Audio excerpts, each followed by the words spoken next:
Hola a todos, el día de hoy vamos a hablar sobre la idea de progreso por Robert Nisbet. Nuestro grupo está conformado por Helen Rosso, Tomás Ávila, María Paula Benjumea, Laura Natalia Tovar, Sara Dayana y Mariana Sofía López.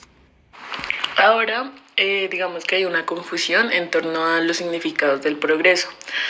Digamos que para algunos progresar significa mejorar tecnológicamente, dominar la naturaleza o acumular conocimiento, mientras que otros es alcanzar más un estado espiritual perfecto. Lo interesante es que esta idea ha servido para justificar cosas opuestas, desde movimientos de libertad y justicia hasta regímenes opresivos y racismos. Ahora, en cuanto a la idea del progreso en la antigüedad, mucha gente cree que la idea del progreso es moderna, que nació con la ciencia y la ilustración. Se suele decir que los griegos y romanos eran cíclicos o pesimistas y que los cristianos solo esperaban el fin del mundo. Pero esto pues es un error. Digamos que Robert Nisbet demuestra que la idea de la humanidad mejora constantemente, paso a paso, y por sus propios medios. Ahora, en cuanto a la antigüedad clásica, digamos que estudios recientes han demostrado que griegos y romanos sí creían en el progreso, que no eran tan pesimistas como se pensaba. Al contrario, pues muchos como que expresaron una clara confianza en que el ser humano puede superar su condición mediante pues el conocimiento, la cultura y el esfuerzo. Ahora, en cuanto a las opiniones que se encontraron de poetas o historiadores griegos, tenemos a Hesiodo, que escribió pues sobre la posibilidad de reformar la sociedad mediante la voluntad humana. También tenemos a Protágoras, que afirmaba que el hombre progresa gracias al conocimiento que él mismo descubre. Y por último a Platón y Aristóteles, que pues como a menudo se les pintan como pensadores estáticos, ambos descubrieron desarrollo histórico de la humanidad hacia formas como más superiores.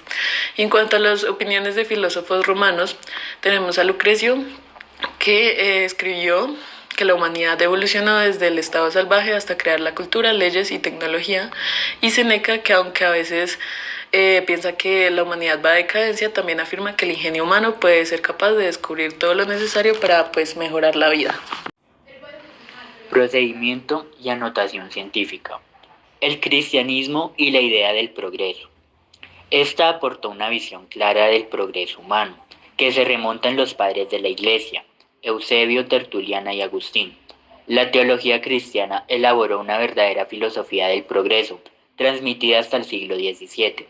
Esta introdujo elementos esenciales como el tiempo lineal, el crecimiento acumulativo y la continuidad histórica, bases para la idea secular del progreso. El legado agustiniano. En la ciudad de Dios, San Agustín formuló la primera filosofía completa de la historia. Concibió la humanidad como un proceso educativo en etapas históricas, avanzando hacia lo espiritual. Introdujo la noción de un tiempo lineal y de una necesidad histórica, que más tarde influiría en pensadores científicos y evolucionistas. Joaquín de Fiore y el utópico legado del progreso.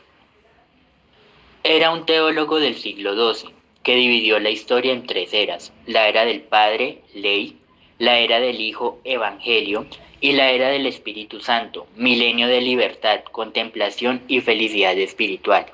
En esa última etapa, desaparecerían el gobierno civil y la jerarquía eclesiástica.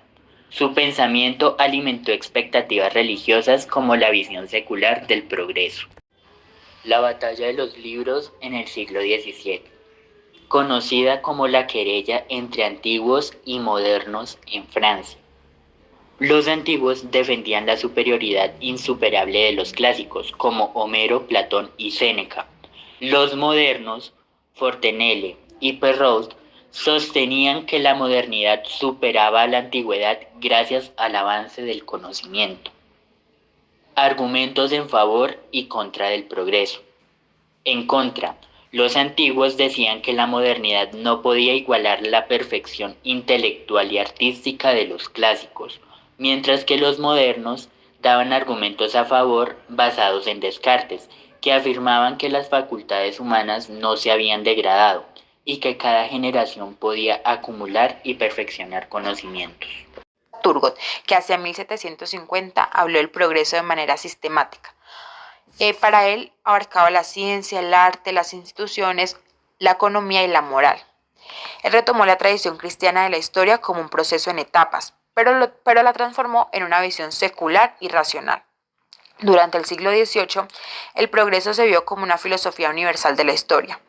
Había tres ejes principales: el conocimiento, que se acumulaba y transformaba la sociedad; las instituciones, que podían reformarse; y la moralidad y la libertad, que ya se entendían como metas alcanzables.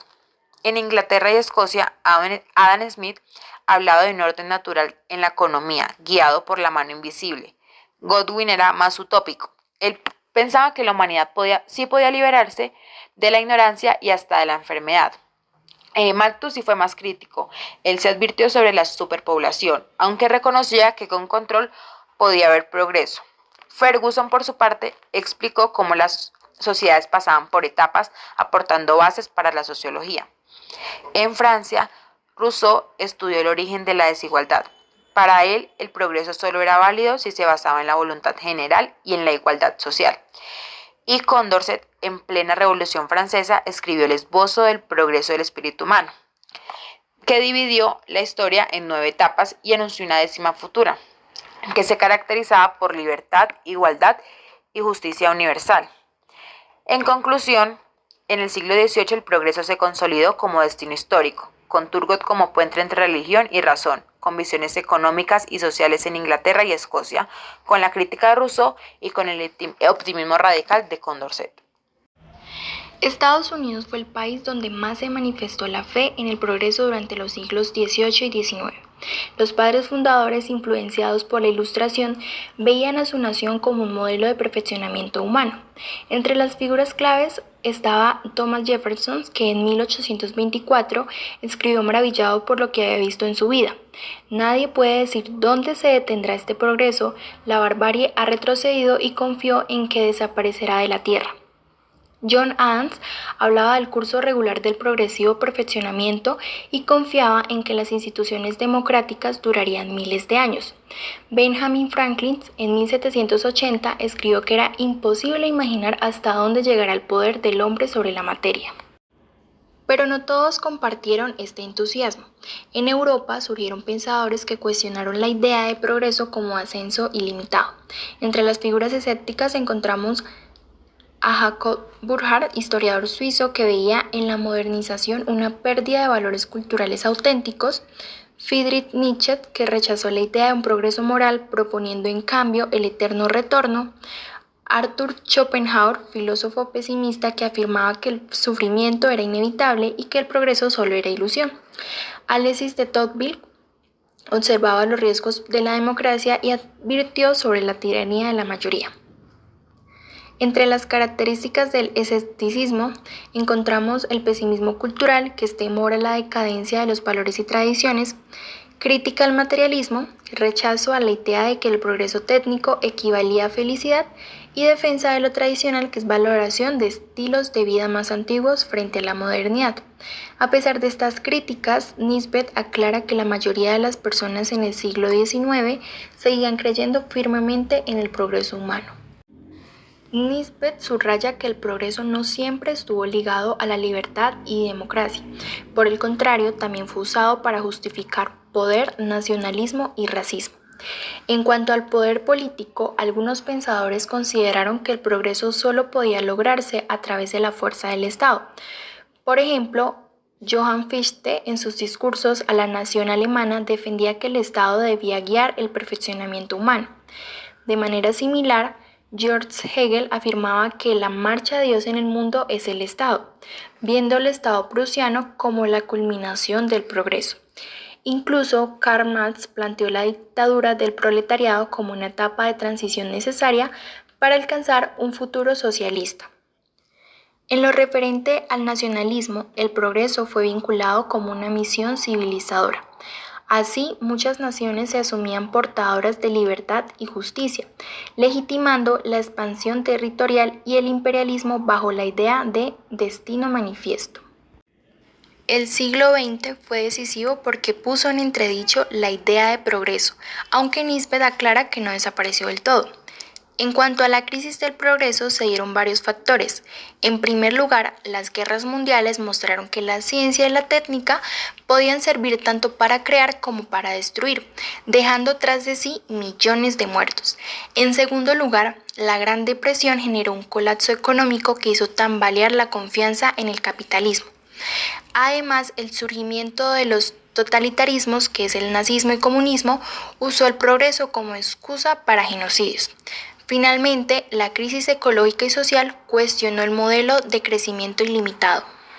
No obstante, en paralelo persistió la fe en el progreso. Por un lado, el comunismo mantuvo la visión de un futuro inevitable. De hecho, Liu Shaoqi afirmaba que era el camino que toda la humanidad debía seguir. Por otro lado, en las ciencias sociales, pensadores como Tal Cole Parsons y Leslie White siguieron usando modelos evolutivos para explicar el desarrollo. También, en plena Gran Depresión, la tecnocracia depositó su confianza en científicos y técnicos como guías del progreso.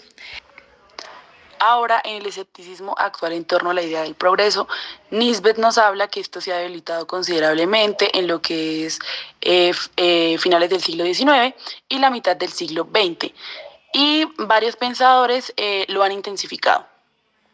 Sin embargo, existen otros pensadores como es Chardin y los marxistas que mantienen esta fe en lo que es un futuro progresista y por ende no desaparece, sino que sigue de una forma precaria. Ahora continuamos sobre las 4 convicciones del escepticismo planteadas por Nisbet. La primera son los límites del desarrollo económico, en donde el pensamiento antiguo es que el crecimiento económico y material era el motor del progreso alcanzado hacia los límites. Sin embargo, ahora se hace una comparación en cuanto a los sacrificios sociales y morales y la base económica de una persona. Continuamos con el agotamiento de los recursos naturales, pues antes se creía que la naturaleza nos daba recursos de forma ilimitada y ahora se conoce, junto con los movimientos ecologistas y los grupos ecologistas, que estos movimientos claramente no son ilimitados y por ende tenemos que medirnos de una manera pues estratégica para no desgastarlos. El tercero son los límites de la ciencia, pues antes se pensaba que la ciencia era como lo más poderoso y resolutivo, pero hoy en día se conoce que hay muchas cosas que han prometido y no han llevado a cabo, por ende pues la ciencia ya no es algo que sea 100% confiable, sino que pues ha generado bastantes tipos de conflictos y pues muchas dudas.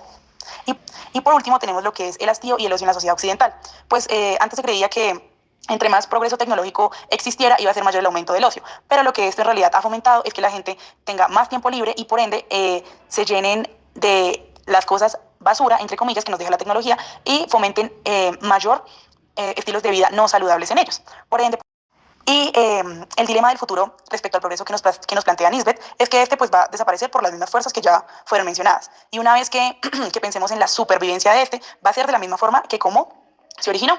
Geográficamente, el progreso se originó de lo que es el occidente y sus orígenes son pues por la religión, más específicamente por el cristianismo. Y Nisbet dice que la fe cristiana, a pesar de tener una base de pecado y otros tipos de intereses de conflicto, la base cristiana persiste ante todo y hará que el progreso no desaparezca del todo, sino que la sociedad que está en el presente lo lleve a cabo y también piense en las generaciones futuras.